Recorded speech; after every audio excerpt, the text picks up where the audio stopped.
3주차 2교시 수업을 시작하겠습니다. 지난 시간 주택과 부수토지 면세 조금 자세히 살펴봤고요. 그리고 이제 건별 매출에 대한, 건별 매출 아니고 간주 공급이죠. 간주 공급에 대한 설명을 좀 드렸습니다. 이제 이론적인 내용을 먼저 설명을 드렸고, 오늘은 이제 건별 매출 구체적인 입력을 한번 해보도록 하겠습니다. 건별 매출, 이 전산세무 2급에서 매입 매출 전피 입력하는데 좀 분계 부분이 좀 가장 어려운 부분입니다. 그래서 처음에 그 내용을 좀 잘 이해하셔야 되고요. 내용 이해가 안 되면 분계가 조금 어려울 수 있습니다. 그래서 건별 매출을 입력을 해보도록 하겠습니다. 자, 건별 매출 입력하기 조금 전에 저희가 이제 지난 시간까지 했던 것 매입 매출 전표 내용들을 한번 살펴보도록 하겠습니다.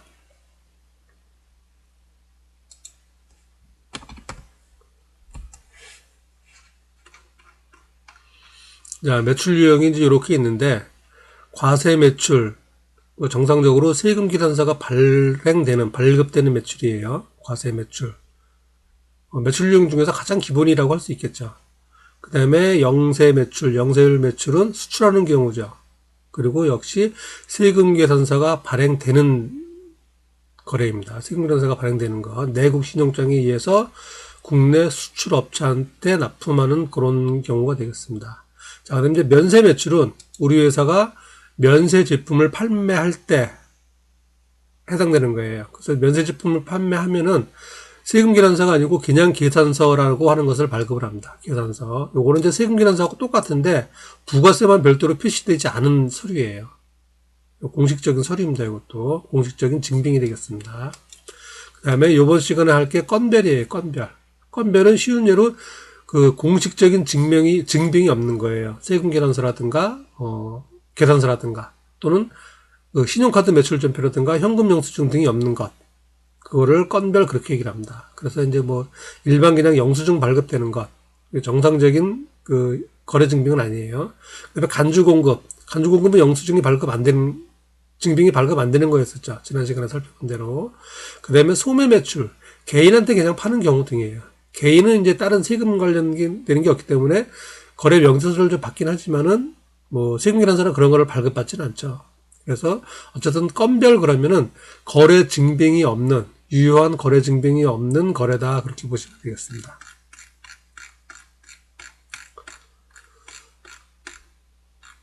자, 구체적으로 이제 문제를 하나하나 살펴보면서 입력을 같이 해보도록 하겠습니다. 5월 1일자입니다. 개인 박중록에게 제품을 판매하였다.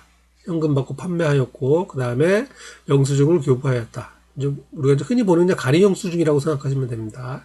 그리고 이제 개인한테 팔기 때문에 개인은 부가가치세가 포함된다 안 된다 크게 관심이 없죠. 그래서 개인한테 팔 때는 그냥 제품값이 110만 원입니다 라고 팔게 되는 거예요. 소비자는 그냥 사게 되는 거고 판매하는 입장에서는 그 중에 10% 엄밀하게 얘기하면 110분의 10이 되겠죠. 110분의 10만큼은 부가세로 납부해야 되는 그런 상황입니다. 개인에게 판매하였다. 현금 받고 판매하였다. 자, 입력을 해보도록 하겠습니다. 회계관리에서 매입 매출 전표.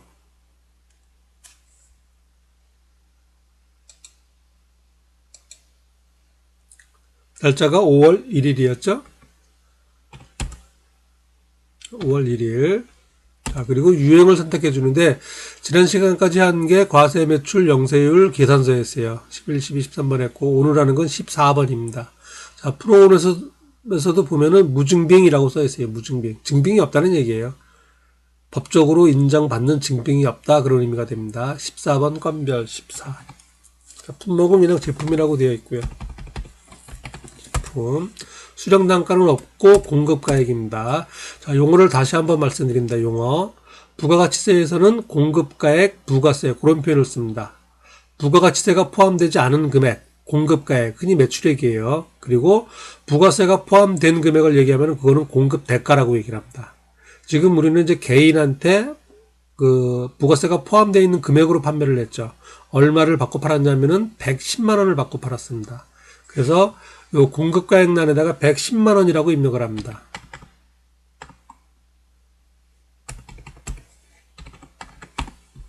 110만 원 입력을 하고 엔터키를 치게 되면은 그 금액을 가지고 입력된 금액의 110분의 100만큼은 공급가액, 그 다음에 110분의 10만큼은 부가세로 자동으로 이렇게 분류가 되는 걸 알 수가 있어요. 물론 이것도 이제 아예 처음부터 100만원, 10만원 입력할 수도 있는데 그런 경우 좀 불편하게 됩니다. 예를 들어서 부가세 포함해서 100만원에 팔았다 그러면 소수점 단위가 나오게 되죠. 그래서 이런 경우는 통상 110분의 100, 110분의 10 나눠지는 경우, 부가세가 포함돼서 거래하는 경우에는 통상적으로 공급가액에다가 전체 금액을 입력하고 프로그램이 자동으로 나누어지는 방식을 채택하고 있어요. 물론 이것도 이제 환경 설정에서 바꿔줄 수는 있습니다. 자, 어쨌든 공급가액 부가세 이렇게 입력이 됐고요. 그 다음에 거래처 입력이죠. 자, 부가세를 내야 되는 거기 때문에 거래처를 반드시 입력해야 됩니다.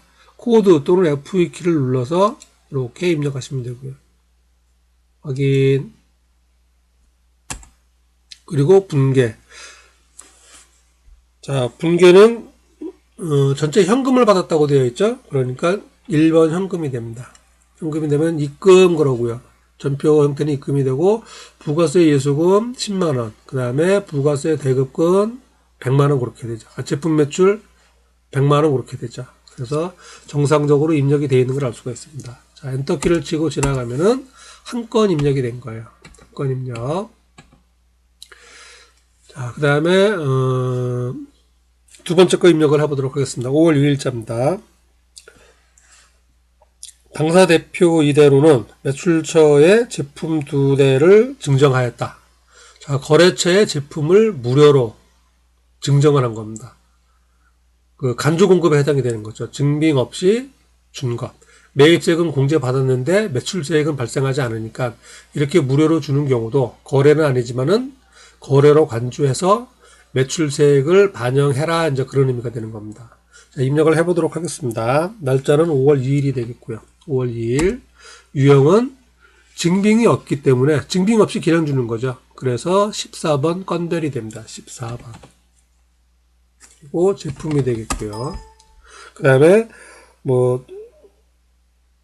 제품 2대, 그 다음에 이제 판매당 80만원 되어 있는데, 요건 먼저 수량 단가로 입력을 해도 되고, 저희는 어쨌든 지금 준 거는, 160만원어치를 준 거죠. 160만원어치. 160만원어치 준 거고, 그 다음에 이제 부가세가 포함이 돼야 되니까, 160만원에다가 16만원 더하면 176만원이 되죠. 그래서 공급가액에 176만원을 입력을 합니다. 그러면은, 공급가액 160만원, 부가세 16만원이 찍히는 거죠. 자, 이 제품을 정상적으로 팔았다고 치면은 80만원짜리 2대니까 160만원이 되고 부가가치세가 16만원이 되겠죠. 그래서 부가가치세가 16만원이 나오게끔 입력을 한 겁니다. 부가가치세가 16만원 나오게끔. 자, 그 다음에 이제 거래처를 입력하고요. 거래처 보시면은 제일전자가 되겠죠. 제일전자 확인. 그리고 분계는 자, 무료로 증정했습니다. 혼합이 됩니다. 혼합. 현금, 외상매출금 그런 게 아니죠. 거래처에 준 거니까 접대비가 나오겠죠. 3번 혼합. 자, 그리고 이제 여기서 이제 분계를 완성을 시켜줘야 되는데요. 대변에 부가세 16만원 내야 되는 건 맞습니다. 매출세액이에요. 매출세액 맞고. 그런데 대변에 제품 매출이 아니죠. 제품을 무료로 준 거죠. 일단 대변에 제품이 빠져나간 겁니다. 제품. 그래서 대변에 줄어드는 거는 제품이에요. 팔았으면 제품 매출인데 그냥 준 거기 때문에 제품이 됩니다. 그래서 제품에서 계정 과목은 제품이 되고요. 그 다음에 금액도 고쳐줘야 된다. 금액. 우리가 요거는 이제 팔리는 가격은 160만원, 80만원씩 해서 160만원인데 지금 팔려나간 게 아니고 제품 자체가 그냥 줄어든 거죠. 제품이 원가가 얼마짜리입니까? 원가가 50만원 그렇게 돼 있어요. 따라서 회계 장부상에는 50만원짜리 제품 2대 100만원이 아마 줄어들 거예요. 100만원. 그래서 금액을 제품 100만원 하고 바꿔줘야 되는 겁니다. 100만원. 이렇게. 그래서 대변에는 제품 100만원이 줄어들고 그 다음에 부가세 16만원이 발생을 한 거예요. 그리고 차변에 요 금액만큼 제품 100만원 그 다음에 내가 부담해야 되는 16만원 까지 합쳐서 요거를 계정 과목 접대비로 회계처리를 합니다. 접대비. 손익계산서에 들어가는 접대비는 813번이라고 말씀드렸습니다. 판매비와 관리비. 그리고 나머지 513번부터 713번까지, 여기는 763번도 있는데, 요거는 전부 다 제조 원가로 들어가는 것들이에요. 도급원가, 분양원가에서. 그래서 저희는 이제 판매비와 관리비로 손익계산서로 들어가는 거는 전부 다 8로 시작돼야 됩니다. 813번. 그 다음에 제조 원가로 들어가는 거는 현재 이제 요 교재상에서는 전부 다 500번대로 들어가요. 513번. 들어가는 곳이 틀립니다. 그래서 여기서는 813번 선택을 하고 확인을 해줍니다. 그러면은 접대비 116만원 입력이 됩니다. 자, 그래서 엔터키를 치면은 입력이 확정이 돼요. 자, 확정이 됐는데 이게 여기서 끝이 아닙니다. 자, 다시 2번 거래로 가면은 자, 분개된 것을 보면은 차변에 접대비, 대변에 부가세 예수금, 대변에 제품. 분개는 정상적으로 되어 있어요. 자, 그런데 뭘 해줘야 되냐면은 요 대변에 보면은 제품이 빠져나간 게 기록이 되어 있습니다. 우리가 보면은 통상적으로 제품을 만들어서 이제 줄어들게 되면은 전부 다 팔려나가는 것이죠. 그래서 나중에 이게 제품 매출 원가로 구성이 됩니다. 제품 매출 원가에 가산이 되는데 지금 요 100만 원은 제품 매출 원가에 포함이 돼서는 안 되죠. 요거는 별도로 빠져나간 거죠. 그래서 우리 이제 나중에 결산을 할 때 기말 재고액을 입력을 해서 제품 원가를 매출 원가를 자동으로 산정을 합니다. 그런데 지금 아무런 조치를 안 한다면은 이렇게 줄어든 제품도 매출 원가로 가산이 되겠죠. 근데 그건 아니죠. 요거는 제품 매출 원가가 아니고 접대비로 들어간 거잖아요. 따라서 요 제품 100만 원만큼은 제품 매출 원가에 들어가지 않게끔 해줘야 됩니다. 다른 곳으로 빼야 된다는 얘기예요. 그래서 그런 것을 해주는 게 적요입니다. 적요. 그래서 요 제품에 대한 요 적요란에 자, 보시면 코드가 있습니다. FE 또는 코드 도구 단축 보면은 이제 적요를 누르는데 적요 중에 재고 자산에 관련돼서는 이렇게 8번, 9번 이런 적요도 있어요. 타계정으로 대체, 타계정에서 대체. 타계정으로 다른 계정으로 빠져나간다는 얘기예요. 매출 원가로 들어가지가 않고 다른 계정으로. 여기서는 접대비로 들어갔겠죠. 빠져나간다는 거고. 예를 들어서 9번 같은 경우는 다른 계정에서 요 제품 계정으로 매출 원가 계정으로 들어온다는 얘기입니다. 무상으로 증여받은 경우도 있겠죠. 이 제품을 딴 사람한테 증여받았을 경우에. 그때는 이제 물론 차변으로 계정 까먹는 거겠지만은 그때 쓰는 건 9번이고 그렇지 않은 거는 빠져나가는 거는 8번이 됩니다. 그래서 이 교재에서 살펴보면은 요 간주 공급에서 요게 나옵니다. 제품을 팔지 않고 다른 사람한테 무료로 또는 종업원에게 줬을 경우에 빠져나가는 거. 8번을 반드시 선택을 해줘야 나중에 매출 원가 계산할 때 정상적으로 계산이 됩니다. 그래서 저기에 8번 선택을 하고 확인을 해줍니다. 이렇게 되면은 나중에 결산할 때 오류 값이 정확하게 매출 원가가 계산이 됩니다. 자, 여기까지 해서 한 건 입력이 끝났어요. 조금은 좀 어렵습니다. 근데 어쨌든 정상적으로 판매된 것은 아니지만은 일단 부가세, 매출세액을 발생시켜야 된다라고 생각을 하시면 되겠습니다. 자, 세 번째 거래입니다. 5월 4일자 생일을 맞은 직원에게 제품을 증정하였다. 자, 회사에서 생산된 제품을 직원에게 증여했어요. 거래가 아니죠. 거래가 아니지만은 그 제품 생산과 관련된 원재료 매입이나 기계라든가 그런 것들 전부 다 공제를 받았겠죠. 매입세액 공제를. 그런데 거기서 생산된 제품을 무료로 줬으니까 매출세액이 발생하지 않는 거예요. 그래서 과세형평에 맞지 않기 때문에 비록 거래는 아니지만은 거래로 간주해서 공급으로 간주해서 매출세액을 계상하라 그런 얘기입니다. 자, 5월 4일째 입력합니다. 4일. 자, 유형해 보시면은 증빙이 없어요. 종업원한테 그냥 준 거니까. 그래서 그런 경우 입력하는 것 14번 건별 그리고 제품. 자, 위에 그 2일자 거래하고 똑같습니다. 판매가는 80만원짜리고 원가는 50만원짜리예요. 그러면은 부가세가 얼마가 발생이 돼야 되죠? 80만원짜리 8만원이니까 10%면 8만원이니까 8만원이 발생이 돼야 돼요. 그래서 8만원을 발생시키기 위해서 이 입력에는 88만원이라고 입력을 합니다. 부가가치세가 포함된 금액을 입력한다는 얘기입니다. 88만원. 그러고 엔터키를 치면은 이렇게 80만원, 8만원 나누어져요. 자, 잘못 입력됐을 경우는 이거 지우고 다시 입력하면 됩니다. 자, 그리고 거래처는 이제 김수로가 되겠죠. 그런데 문제에서 보면 이제 거래처 생략해라 그렇게 되어 있습니다. 자, 이건 생략하겠습니다. 그리고 분계는 거래 종업원한테 준 거니까 복류생비가 되죠. 혼합이 됩니다. 3번 혼합. 자, 분계가 일부 완성이 됐어요. 일단 부가세 예수금 8만원, 매출세액 8만원을 맞고요.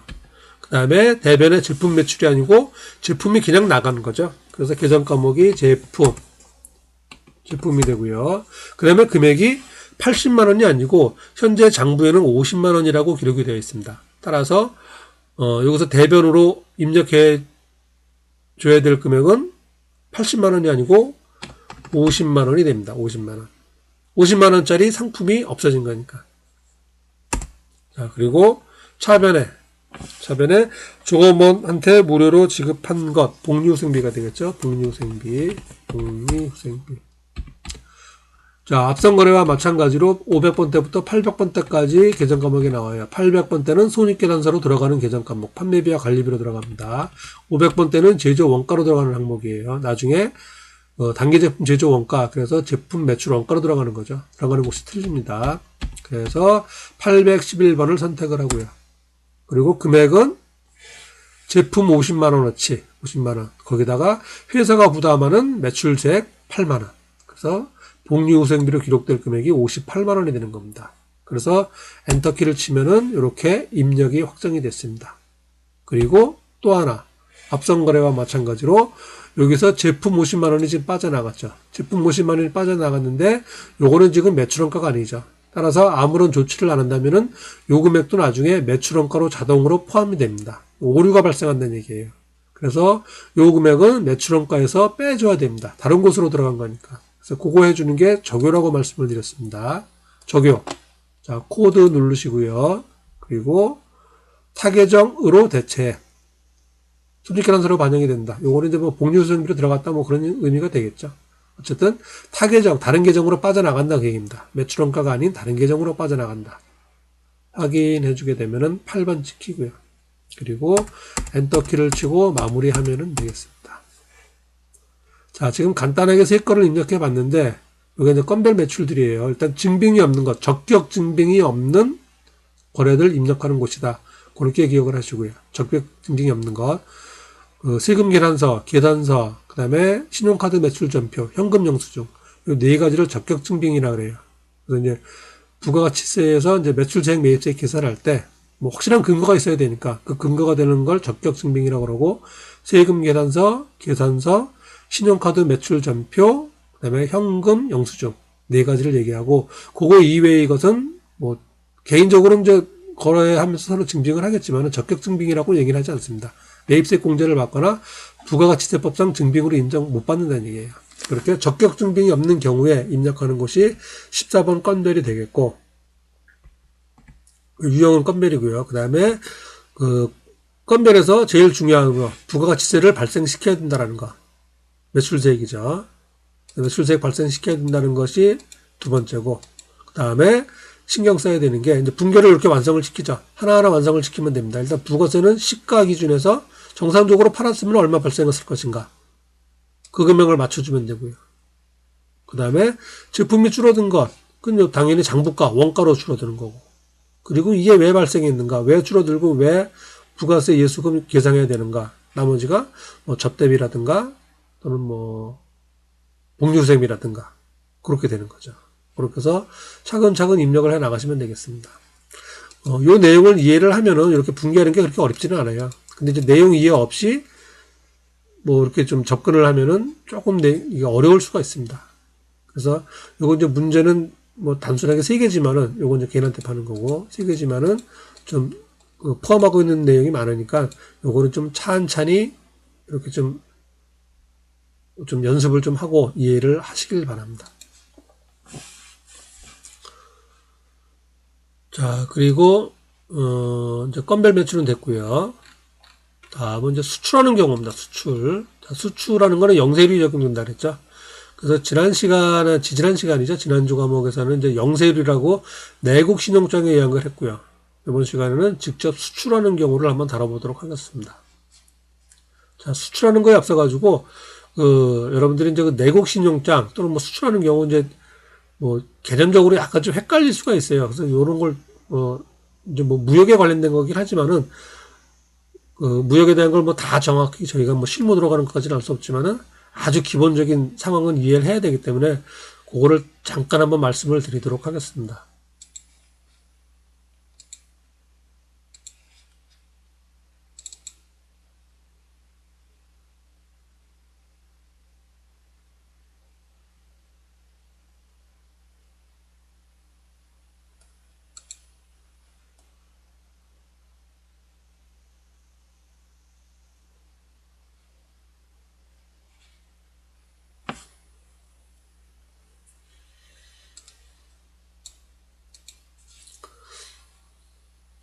자, 뭐 내국 신용장, 로컬 LC, 수출 신용장, 이건 뭐 마스터 LC 뭐 그렇게 얘기를 합니다. 그다음에 이제 수출 신용장, 내국 신용장 하는 거 이제 무역에 관련된 얘기예요. 따라서 이제 요거는 이제 뭐 무역과라든가 그렇죠 전공하는 학생들은 이제 요걸 이제 정확하게 뭐 서류가 어떻게 되고 무슨 서류가 있고 어떻게 꾸미고 알아야겠지만은 저희들은 이제 뭐 그런 것까지는 알 필요가 없고요. 근데 아주 개략적인 사항은 알아놔야겠죠. 자, 그래서 아주 저도 이제 세부적인 내용까지는 모르고 개요만 말씀을 드리도록 하겠습니다. 자, 수출업자가 있습니다. 수출업자. 그리고 외국 기업하고 이렇게 계약을 해서 제품을 수출을 하게 되죠. 그래서 이제 제품을 수출을 하는데 문제는 이제 국내 기업도 아니고 수백 킬로 떨어져 있는 그 외국이기 때문에 물건을 이제 내가 그 뭐 배에 실어서 또는 비행기에 실어서 보내면 되는데 돈을 받는 게 중요하겠죠. 또 금액이 작지도 않을 테고. 그래서 수출업자하고 외국 기업하고 이제 계약을 하게 되면서 뭐 제품 몇 개, 뭐 얼마 이제 언제 보내겠다 이제 뭐 그렇게 되겠죠. 그럼 서로 계약을 맺고 그 다음에 이제 계약을 맺으면서 수출업자 입장에서는 대금 받을 것을 먼저 확인을 받게 됩니다. 그래서 이제 외국 기업 수입하는 사람이죠. 이 사람은 이제 계약을 맺으면서 어떻게 하냐면 자기 거래은행이 있겠죠. 자기 거래은행한테 얘기를 해서 내가 물건을 이렇게 사오려 그러니까 그 돈을 네가 이 사람한테 확실히 주겠다라고 약속을 해달라고 하는 겁니다. 물론 이제 이 은행도 이제 이 기업에 대해서 뭐 통장이 있거나 뭐 잔행이 있거나 뭐가 있겠죠. 그래서 이제 이 은행으로부터 이 수출업자한테 연락이 오는 겁니다. 당신이 계약하기로 한 거 내가 그 대금 전액 다 줄 거니까 걱정 말고 물건 보내라라고 하는 겁니다. 그래서 그렇게 이제 보내주는 것, 돈을 지급하겠다라고 이제 지급보증하는 것, 지급보증서라고 써놨습니다. 이게 좀 이해하기가 쉽겠죠. 돈 줄 테니까 걱정하지 말아라고 하는 것, 지급보증서, 그게 바로 신용장입니다. 그래서 신용장을 받게 되면은 이제 그걸 가지고 물건을 만들어서 제 날짜에 이제 보내면 되는 거겠죠. 그리고 이제 이 수출업자는 그 신용장을 이제 자기 거래은행에다가 이렇게 맡겨놓겠죠. 그리고 돈은 이쪽 은행에서 이쪽 은행으로 이제 뭐 입금이 되고 그러겠죠. 자, 그 다음에 수출업자가 자기가 이제 만들어서 이렇게 보내도 되지만은 경우에 따라서는 자기가 만들지 않고 국내의 다른 사업자한테 사서 보낼 수도 있고요. 만들어 달라고 할 수도 있겠죠. 자, 그럴 경우에도 마찬가지예요. 수출업자가 이제 은행한테 얘기를 해서 내가 이거 수출할 물건이니까 이 사람한테 이렇게 해서 돈 지급하겠다는 거를 약속을 해 주십시오라고 합니다. 그러면 국내 은행에서 국내 사업자에게 보내주는 거예요. 내국 신용장이라고 하는 걸 보냅니다. 로컬 LC죠. 그래서 당신이 주문받은 그 물건은 이렇게 이쪽에서 이제 수입하기로 한 거다. 그러니까 보내면 되고, 그래서 그 물건 팔면은 그건 영세율 적용되는 거다. 그리고 대금은 내가 지급하겠다. 라고 약속하는 겁니다. 그게 내국 신용장입니다. 내국 신용장, 수출 신용장. 요거는 마스터 LC, 레터 오브 크레딧, 뭐 그렇습니다. 그 다음에 요거는 로컬 LC. 우리 지역 내, 우리나라에서만 돈다는 얘기겠죠. 내국 신용장이라고 이렇게 얘기를 합니다. 그래서 요 내국 신용장에 의해서 국내 사업자가 수출업자한테 납품하는 것, 영세율. 우리가 프로그램상에서는 12번이 되겠죠. 그 다음에 수출업자가 외국 기업에 직접 납품하는 거, 요거는 수출이 됩니다. 수출, 직수출. 그래서 16번이 되겠습니다. 뭐 세부적으로 이제 서류가 무슨 서류가 오고 뭐 무슨 명사자가 있고 뭐 하는 거는 그건 이제 너무 실무적인 거니까 그것까지는 모르시더라도 이렇게 큰 개요는 알고 있으면 좋을 것 같습니다.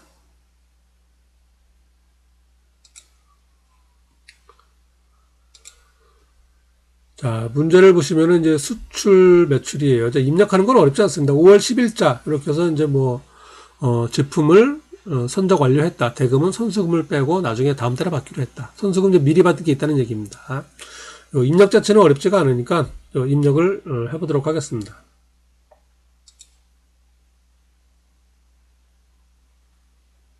자, 5월 10일 날, 그리고 수출이죠. 자, 16번 수출입니다. 16번. 그 다음에 12번 영세율. 내국 신용장. 이거는 마스터 신용장. 직접 수출하는 거. 16. 그 다음에 뭐 제품이라고 되어 있어요. 아주 하단에 이제 영세율 구분하는 거 있죠. 요거는 이제, 나중에 이제 뭐 영세율 매출 명세서인가 뭐 그런 게 있어요. 거기에 자동으로 반영되는 겁니다.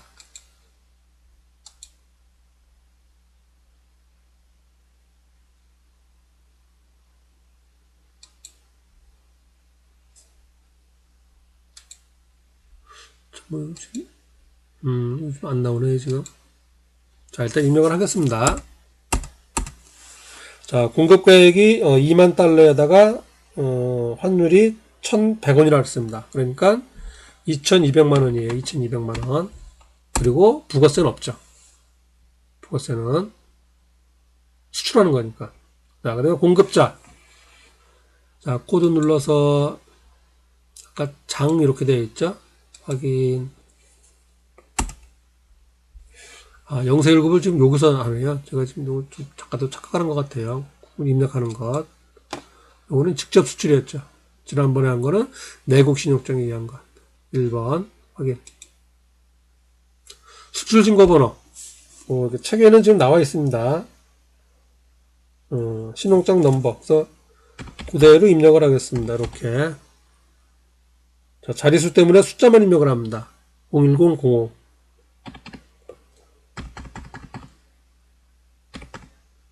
자, 입력을 마치면 이렇게 자동으로 구별이 됩니다. 자, 그 다음에 분계, 혼합이죠. 선수금도 있으니까. 그래서 제품 매출은 2,200만 원이 되고, 그리고 차변에 선수금 받은 게 있어요. 선수금. 자, 원래는 이제 뭐, 거래에서 조회를 해야 되는데, 지금 이제 저희는 이제 백데이터를 바꾸면 그러진 않습니다. 그래서 이제 책에 나와 있는 답을 보고 그냥 하겠습니다. 미리 받은 게 1,700만 원 있다 그래요. 1,700만 원. 그리고 나머지가 나중에 이제 받게 되는 거죠. 외상매출금. 외상매출금 108번이죠. 외상매출금 108번. 그리고 그게 500만 원. 그래서 엔터키를 치면 이렇게 확인이 됩니다. 자, 그 다음에 이제 이제 수출하는 거는 이제 수출 실적 명세서라고 하는 게 있어요. 요거는,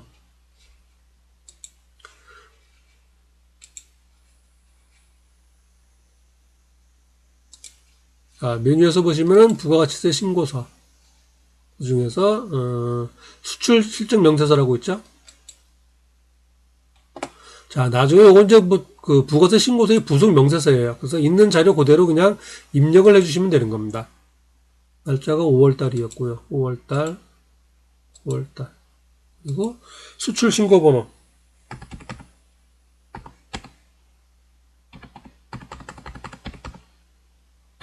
뭐 이렇게 되고, 그 다음에 선적 일자 2020년 5월 10일. 통화 코드. 이건 이제 미국 달러죠. 미국. US 달러. 환율 1,100원이었었고요. 그리고 외화가 2만 달러였었죠. 2만 달러.